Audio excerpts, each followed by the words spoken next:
Pourquoi l'autre Lumumba? Je crois qu'il faut remettre ce livre ici dans son contexte de rédaction.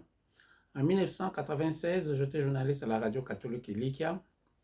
Lorsque le père directeur de l'époque, Ado Falconi, m'avait demandé de réaliser une émission sur Patrice Emery Lumumba. Et je ne pouvais pas boucler mon émission, tout simplement parce que beaucoup de Lumumbistes que j'avais alors rencontrés, j'avais directement compris que nombreux avaient fait de Lumumba tout simplement un fonds de commerce. Et il n'y avait pas beaucoup de livres sur Lumumba. Moi, j'avais avec moi le livre de Thomas Kanza, en anglais, Conflict in the Congo, The Rise and the Fall of Lumumba. D'ailleurs, vous savez qu'à l'époque du parti État, si on vous attrapait avec un livre de Lumumba, vous pouvez finir en prison. Donc moi, j'avais comme ça un livre en anglais.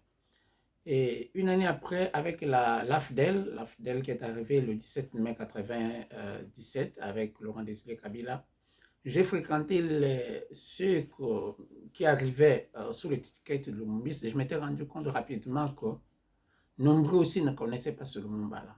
Bon, il me parlait de Lumumba que je n'arrivais pas à retrouver. Donc, voilà comment est-ce que j'ai eu l'idée d'abord de rassembler tout ce que je pouvais trouver comme texte de Lumumba. Donc, j'avais publié comme ça un premier ouvrage qui avait comme titre Patrice Lumumba, discours, texte écrit. En arrivant au Royaume-Uni, j'ai été invité dans l'émission réalisée par le pasteur José Chika, l'émission animée par mon ami Maxime Dabi. Et là, j'avais présenté ce livre-là de Lumumba. Parmi ceux qui avaient suivi cette émission, il y a un ami, Dr Florent Poumou, qui est médecin à Londres, qui a suivi et qui s'est approché de moi, qui m'a dit, Norbert, mais vous savez, écrit sur Lumumba lui-même est une mine d'or. Donc il faut rentrer dans ton laboratoire et réécrire ce livre-là. Et le titre de l'autre Lumumba, c'est lui qui me l'a proposé. Et donc ce livre a été écrit à cause de lui, à cause de mon ami Dr Florent Poumou. Et l'autre Lumumba, pourquoi? C'est un Lumumba à approfondir, un Lumumba à analyser par-delà des frontières congolaises, un Lumumba ayant un rayonnement par-delà sa tribu, là. Un Lumumba ayant un rayonnement par-delà sa race noire et son continent africain. Et c'est ce Lumumba-là qu'il faut découvrir. Parce que lorsqu'on analyse la vie d'un héros, d'un leader, c'est là où se pose le problème parfois, c'est qu'il est né dans un milieu donné, mais son rayonnement va parfois par-delà ses propres frontières. Mais il faut maintenant que ce rayonnement-là puisse revenir. Donc, l'autre Lumumba, c'est un Lumumba à découvrir, un Lumumba à toujours approfondir. Prenons par exemple, aujourd'hui, quand nous voyons l'Union africaine aujourd'hui se battre pour créer ce que nous pouvons appeler les États-Unis d'Afrique. Mais Lumumba avait déjà pensé ça en 1960 avec Kwame Nkrumah. Donc, un leader, c'est quelqu'un qui a parfois raison un peu trop tôt. Alors, il faut, après, essayer d'analyser. Donc, l'autre Lumumba, c'est une révisitation, comme on dit. Une façon de révisiter l'histoire de Lumumba. Le martyr de Lumumba, premier ministre du Congo, en mai 60 à l'indépendance, le 30 juin, qui est devenu célèbre à cause de son discours du 30 juin 1960, le discours qui est venu après le discours de Roi Baudouin et celui du président Kasavubu. Mais ce Lumumba-là a été arrêté, assassiné le 17 juin 1961 à Elisabethville, aujourd'hui Lubumbashi, ensemble avec deux autres qu'on oublie souvent, Mpolo Maurice, général et ministre de la Jeunesse et Sport, et Joseph Okito, président du Sénat. On les oublie très souvent. L'autre Lumumba, c'est au-delà de ce Lumumba, à visiter un peu tous les événements qui étaient autour. Et puis surtout, le titre du livre lui-même en dit assez. L'autre Lumumba, peuple du Congo, histoire, résistance au pluriel, assassinat au pluriel et victoire sur le front de la guerre froide. Parce que lorsqu'on analyse un livre, un auteur, un leader, il faut toujours analyser aussi le contexte. Et le contexte de l'époque, c'était le contexte de la guerre froide. Les deux grands, les États-Unis et l'URSS qui s'affrontaient. Et Devlin, qui était le directeur de la CIA à Kinshasa, a dit que le Congo était devenu la ligne de front de la guerre froide. Donc, il faut analyser Lumumba dans ces contextes-là, surtout pour éviter les répétitions de l'histoire, parce que l'histoire se fait souvent par des répétitions. Donc voilà un peu l'autre Lumumba. C'est un approfondissement du martyr, de l'histoire de Lumumba, de la philosophie de Lumumba pour notre génération actuelle.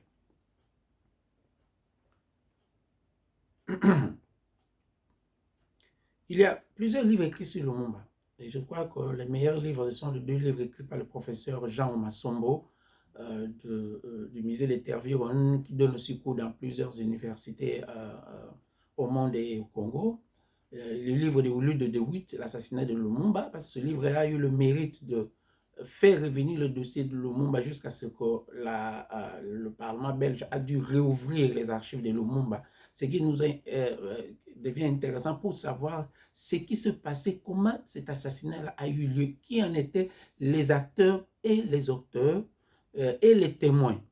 Donc voilà un peu comment ce livre de Lou de Witt est très important, il est très nécessaire, mais il y a aussi le livre de Thomas Kanza que je cite, le livre de Jacques Brassinet, mais il y a aussi le livre de l'ami de Lumumba, le belge Jean Van Linden, La pensée politique de Patrice Lumumba, très intéressant, où il réunit tous les textes de Lumumba, que j'ai dû aussi utiliser dans celui-ci.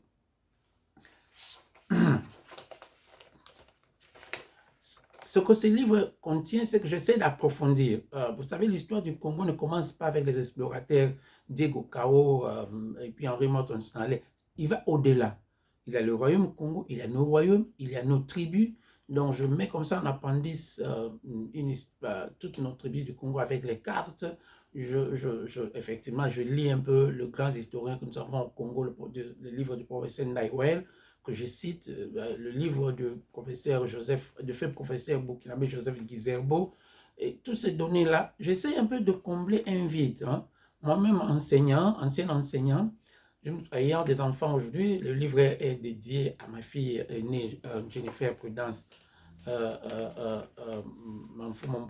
Pourquoi? Parce que je me suis rendu compte que maintenant, ayant des enfants, qu'est-ce que nous allons transmettre à ces enfants-là? Parce que nous-mêmes, ce qu'on appelle les enfants des indépendances nés après les années 60, cette histoire-là ne nous avait pas été bien enseignée, donc il devient important de faire ce pont-là. Donc, j'essaie d'approfondir l'histoire de la colonisation le 4 janvier. Pourquoi le 4 janvier est arrivé?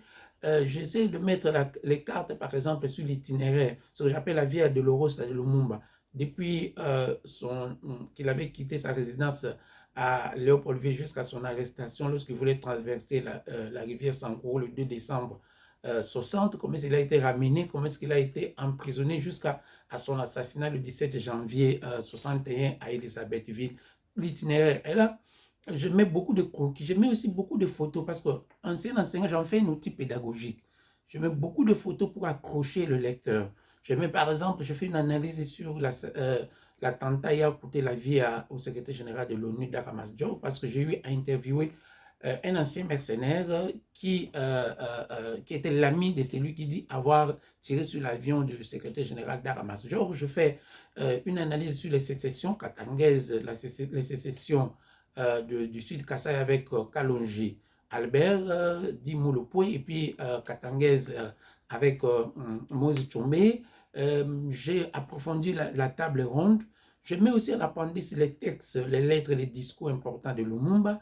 Donc, ce qui fait que le livre devient maintenant pratiquement une encyclopédie avec 740 pages dans son édition actuelle. Ça fait 13 chapitres avec une introduction, une conclusion, mais surtout une préface du professeur congolais que je remercie au passage, le professeur Alfred Tumba Chongo Lokoo de l'Université de Paris, qui m'a assisté, qui m'a conseillé, qui m'a même envoyé des livres pour lire, pour me diriger. Donc, voilà un peu ce que contient ce livre ici, qui devient un livre très intéressant, notamment pour toute notre génération.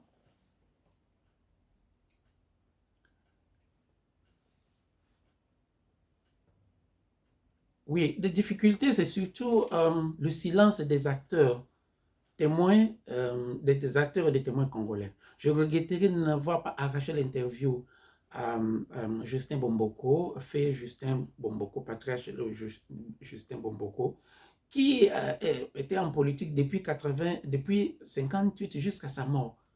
Malheureusement, il ne nous a pas laissé les archives.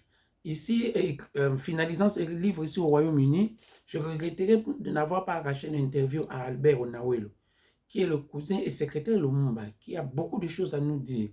Je l'ai eu le temps de le rencontrer seulement lors de l'enterrement du professeur Thomas Kanza à Oxford. Donc ça, celui-là, c'est un personnage qui a encore des choses à nous dire. Dieu merci qu'il commence à publier certaines photos sur sa page Facebook. Donc, et puis, j'écris ces livres ici au Royaume-Uni. Il faut chercher des livres sur le monde. On n'en a pas très souvent.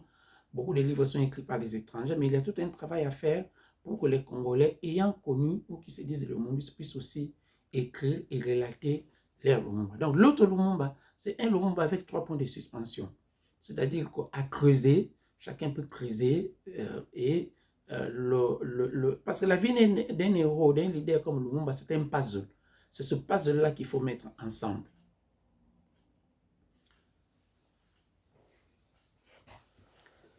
Je crois que l'événement, le retour des reliques au-dedans de Patrice Lumumba, parce que quand Patrice Lumumba, Paul Maurice et Joseph Okito avaient été assassinés, le corps, ils avaient été enterrés puis déterrés, le corps avait été broyé, brûlé.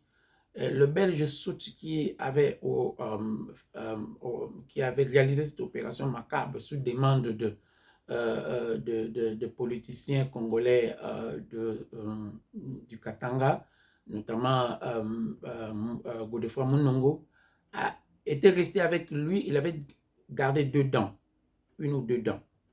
Et jusqu'à sa mort, il avait dit qu'il les avait jetées. Après, heureusement, avec la pression de Louis de Witt, sa fille a dû céder les 2 dents à la justice belge. Et maintenant, après la lettre des enfants Lumumba, notamment Juliana et les autres, le président Félix Tshisekedi a accepté que ces dents doivent revenir. On va au moins les enterrer parce que anthropologiquement, une dent qui est restée comme ça devient une relique. On l'enterre avec tous les honneurs possibles. Donc, je crois que c'est un événement très, très capital. Moi-même, je suis connecté à cet événement-là par celui qui a été nommé pour diriger cette commission, Balofo Bakupa Kaninda, qui, il faut dire, je le considère toujours comme mon maître parce que dans mon mémoire, mon travail de fin d'études de bachelier en cinématographie, j'ai analysé son film « Nous aussi avons marché sur la Lune ». Et donc, c'est comme ça qu'il a organisé une conférence de presse en ligne où on a eu le professeur Jean Massombo, moi-même ici, et lui. Et je crois que c'est un grand événement, et comme je l'avais dit aussi, on doit en faire un événement vraiment anthropologique. Essayer d'aider ces familles-là à faire au moins leur deuil, essayer d'aider le pays à se réconcilier avec lui-même, essayer aussi d'approfondir, mais essayer aussi de ne pas oublier les autres enfants de Lumumba, essayer aussi de ne pas oublier la famille paternelle et maternelle de Lumumba. Donc, je crois que c'est un événement, et comme nous sommes connectés, peut-être, on ne sait pas je ne sais pas ce qu'il prévoit, peut-être qu'on aura des conférences de presse, mais ça serait une bonne occasion pour que tous ceux qui ont écrit sur Lumumba puissent partager leurs livres et leurs idées. Parce que vous savez, le travail d'un écrivain, c'est un travail de laboratoire. Moi-même, j'ai écrit, mais il faut dire, je n'ai été invité à Kinshasa qu'il y a 2 ans par Madame Josiane Mpolo, la nièce de Mpolo Maurice qui habite Bruxelles, qui a dû qui a dû me payer le billet pour aller à Kinshasa. Et là, j'ai eu le temps de présenter ce livre à Télé 50 de notre ami Jean-Marie Kassamba et puis à la RTNC. Et je crois qu'il y a tout un travail à faire là-dessus. C'est-à-dire que tout ce que nous écrivons, comment connecter ça avec la jeunesse et la population congolaise. Et je crois que le retour des cédants, et on doit tout faire pour qu'on ne puisse pas rater ça, parce que très souvent aussi, c'est ça un peu le problème de l'histoire. On peut parfois rater des sorties dans l'histoire lorsqu'on n'organise pas ça très bien. Mais nous, on est là juste comme contributeurs, et il y a plusieurs contributeurs. Je salue par exemple le grand travail que fait notre né Joseph Angada qui habite Liège, qui a la plus grande bibliothèque de l'histoire congolaise. Donc, Ça, je crois que c'est une opportunité pour rassembler tout ce savoir-là et faire connecter ce savoir-là avec le Congo profond.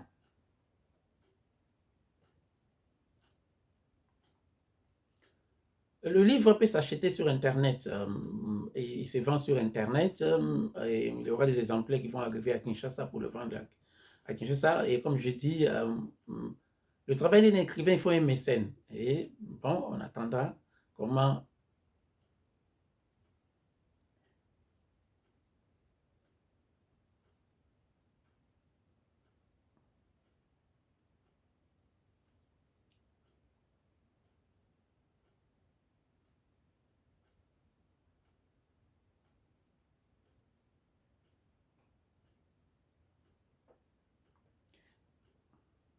Donc, le travail d'un écrivain, c'est, on a besoin de mécènes. Et j'ai contacté certains mécènes à Kinshasa pour voir comment organiser le baptême officiel de ces livres à Kinshasa. Comme ça, au moins, il peut être disponible pour le Congolais. Et surtout, avec le conseil du professeur Coco, nous avons soutiré de ce livre ici, parce qu'il est très gros, cette partie ici, euh, euh, Congo, des Congo, peuple, histoire, tribu, culture, tradition et congolitude. Un concept pour essayer de comprendre un peu le Congo et les Congolais. Et puis surtout, nous avons réécrit ce premier livre de départ que j'avais écrit sur Patrice Lumumba, parce que ça, c'était le premier livre, là où j'avais rassemblé tous les textes importants de Lumumba. Il a été réécrit, dédié à l'usage des jeunes et des enfants des indépendances. Donc, euh, ce sont des outils qui doivent être utilisés pour le Congo et pour les Congolais.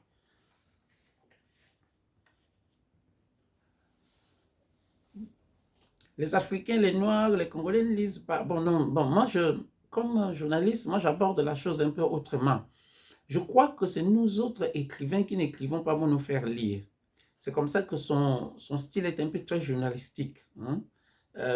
Et très pédagogique, avec plusieurs photos, avec plusieurs croquis. Euh, Comme ça, au moins, il permet à accrocher le lecteur. Et comme exemple, j'étais à Kinshasa, quand j'étais à Kinshasa il y a 2 ans, un ami, un jeune frère, on était en train de se promener, il en a parlé à un de ses amis, et j'étais étonné que lorsqu'il a feuilleté ce livre, ce jeune homme l'a dit, je n'ai pas d'argent, il a dû emprunter comme ça $40 pour acheter le livre, parce qu'il a trouvé qu'il était très intéressant. Donc moi je crois que c'est pas parce que le livre est gros que les gens ne vont pas le lire, non. Son écriture est très journalistique, il accroche facilement. Donc il est écrit pour nous, il est écrit pour vous, et certes, son prix, il faut que des mécènes puissent... et je continue toujours à contacter beaucoup de mécènes, l'État, la présidence, le gouvernement. Bon, on espère, comme m'avait dit l'ambassadrice de Congo à Londres, je dois œuvrer comme quelqu'un qui est en train de taper un clou sur une planche, hein. Et ce n'est pas avec le premier coup que le clou va s'enfoncer. Je pense que c'est qu'on essaie de faire avec tous les autres qui font la même chose. Parce que Lumumba va un peu au-delà du Congo. Il va au-delà des Congolais. Et maintenant, nous devons l'approfondir parce qu'il y a une pensée lumumbiste. Il y a une idéologie lumumbiste qu'on n'a jamais appliquée au Congo de Lumumba. Et peut-être le temps est là. Et ce temps-là, c'est nous qui sommes le faiseur de ce temps. Euh, que dire de ce livre? Non, je le dédie à nous-mêmes, enfants des indépendances. Je le dédie à mes enfants, mes petits-enfants. Je le dédie à mon épouse. Je le dédie aux Congolais. Comme je dis, c'est un travail de laboratoire. Et lorsqu'on fait un travail de laboratoire, il faut que ce travail-là soit lu. Et je remercie mon ami Florent Poumou. Je remercie le professeur Changou. Je remercie tous ceux qui m'ont assisté dans l'écriture de ce livre. Voilà, le livre est là. C'est à nous maintenant de l'analyser. Et je suis dispo pour toute autre proposition de baptême, de quoi que ce soit. Et il se vend sur Internet. Il y a déjà beaucoup de gens qui l'achètent sur Internet. Et on espère que le contact avec des mécènes permettra à ce que nous puissions arriver à Kinshasa pour essayer de le rendre disponible aussi pour les lecteurs qui